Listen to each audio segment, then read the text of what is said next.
तो नमस्कार दोस्तों, जैसा कि आपको पता ही होगा कि एशिया कप के लिए जो हमारी इंडियन टीम की स्क्वाड है उसे अनाउंस कर दिया गया है। आज 1:30 बजे प्रेस कॉन्फ्रेंस हुई जिसमें कि अजित अगरकर और रोहित शर्मा जी आए। उन्होंने रिवील किया कि कौन है हमारी टीम 17 में और कौन है हमारे रिजर्व प्लेयर। आप अपनी स्क्रीन पर देख पा रहे होंगे कि हमारी स्क्वाड क्या है एशिया कप के लिए। मैंने इस पर एक पूरी वीडियो भी बनाई है, आप जाके देख सकते हैं, हमारे चैनल पर है।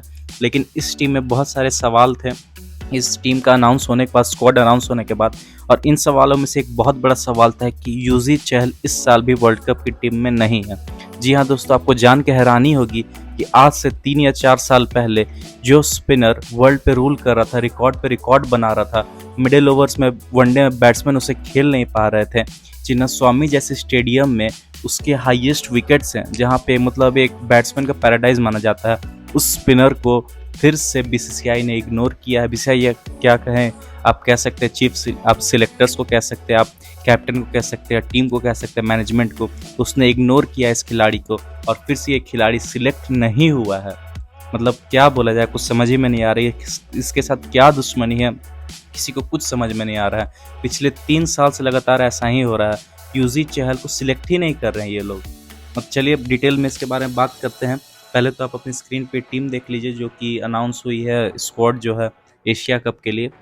तो इसमें आपको सारे नाम देखने को मिलेंगे। शुभमन गिल है, आपको इसमें एक सरप्राइजिंग नाम तिलक वर्मा को देखने को मिलेगा जो कि केएल राहुल के रिप्लेसमेंट के रूप में आएंगे, मतलब बैकअप के रूप में, क्योंकि ऐसा कहा जा रहा है कि केएल राहुल जो है फुली फिट नहीं है। उनका जो पुराना इंजरी था वो तो रिकवर हो गया है, लेकिन जो नया इंजरी जो केएल राहुल का एक हो गया, एक नया निगल हो गया है। पुरानी सर्जरी तो 100% ठीक हो गई है, लेकिन एक प्रैक्टिस मैच उन्होंने खेला था उससे उनका जो ये एक नई निगल आ गई है, जिसकी वजह से उन्हें मतलब फुली फिट वो नहीं है। तो तिलक वर्मा को एक लेफ्ट हैंडेड बैट्समैन के रूप में और उनका बैकअप के रूप में ले जाया जा रहा है, और संजू सैमसन उनके बैकअप मतलब एक रिजर्व विकेट कीपर हैं। तो चलिए अब आते हैं हमारे वीडियो के टॉपिक पर कि युजवेंद्र चहल के भाई के साथ ऐसा क्यों हो रहा है कि उन्हें सिलेक्ट नहीं किया जा रहा है आईसीसी के इवेंट्स के लिए या फिर किसी भी बड़े टूर्नामेंट पे जहां आप उन्हें देखना चाहते हैं, कुलचा की जोड़ी को देखना चाहते हैं। तो सबसे पहले हम दोस्तों बात करते हैं रिकॉर्ड्स के ही बारे में बात करते हैं।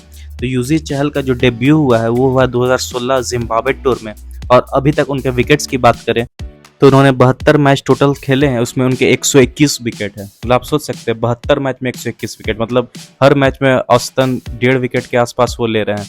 और इतना ही नहीं, उनका जो आप एवरेज देखेंगे, इकोनॉमी जो है उनकी, इकोनॉमी 6 से भी कम है, 5.27 की इकोनॉमी है उनकी। मतलब हर ओवर में वो 6 से भी कम का रन दे रहे हैं। और इससे बड़ी बात है कि वो मिडिल ओवर में विकेटें निकालते हैं। चलिए T20 फॉर्मेट होता तो मैं फिर भी मान लेता, 2 साल से आप उन्हें नहीं खिला रहे हैं, आपको ऑलराउंडर चाहिए, ऑलराउंडर चाहिए। वनडे में क्या ऑलराउंडर चाहिए आपको? अगर आपको बैटिंग डेप्थ बढ़ानी है, आप अक्षर पटेल को लेके जा रहे हैं, तो आप ये भी समझिए कि जो काम ऊपर के 5 या 6 बैट्समैन नहीं कर पाए वो अक्षर पटेल 7 नंबर पे आके नहीं कर पाएंगे।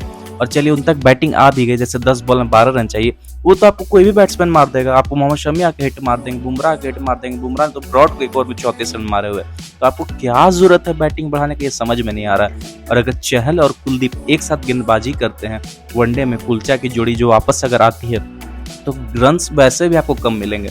2019 वर्ल्ड कप से अभी तक अगर बात करें तो चहल के 21 वनडे मैचेस हैं और उसमें उन्होंने 37 विकेटें ली हुई हैं। सोचिए, मतलब जो मैच आप हारे थे सेमीफाइनल, उसमें भी रन आपको 237 के आसपास ही मिले थे ना चेज करने के लिए। क्यों मिले थे? क्योंकि मिडिल ओवर्स में चहल और कुलदीप यादव, कुलदीप खैर वो मैच नहीं खेले थे, चहल ने उस मैच में कमाल की गेंदबाजी की थी। तो आप सोच सकते हैं मतलब क्यों ऐसा हो रहा है, मुझे समझ ही में नहीं आ रहा है। कि आपको किसी को एस्केप बोर्ड बनाना तो आप युजवेंद्र चहल को बना देते हैं, किसी को आपको निकालना तो आप चहल को इजीली निकाल देते हैं। तो हमेशा चहल भाई के साथ ही ऐसा क्यों हो रहा है? पता नहीं युजवेंद्र चहल ने ऐसी कौन सी उधारी बीसीसीआई से लेकर रखी है कि जैसी कोई आईसीसी टूर्नामेंट आता है उन्हें बाहर कर दिया जाता है। 2020 में ऐसी वो दुबई जब में जो वर्ल्ड कप हुआ था T20, आईपीएल में उन्होंने सब मतलब हाईएस्ट विकेट टेकर थे, one of the highest wicket taker, उन्हें वहां भी नहीं ले जाया गया। अगले मतलब सिलेक्ट ही नहीं किया गया। 2022 वाला वर्ल्ड कप में सिलेक्ट किया गया तो उन्हें मैच ही नहीं खिलाया गया। यहाँ तक दिनेश कार्तिक ने यह भी कहा कि उन्हें पहले ही बता दिया गया था कि आप मैच नहीं खेलेंगे। तो भाई किस लिए लेके गए थे? पानी पिलाने के लिए? मतलब कुछ समझ ही में नहीं आता है कि क्या चल रहा है क्या नहीं चल रहा है। फैंस का मतलब सेंटिमेंट्स का कुछ केयर ही नहीं है।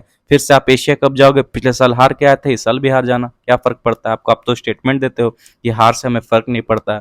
तो खैर जो भी है, चहल भाई के साथ मतलब जो हो रहा है, क्यों हो रहा है, उनका फॉर्म, इसी चलते उनका कॉन्फिडेंस भी डिप होता है, फॉर्म भी डिप होता है।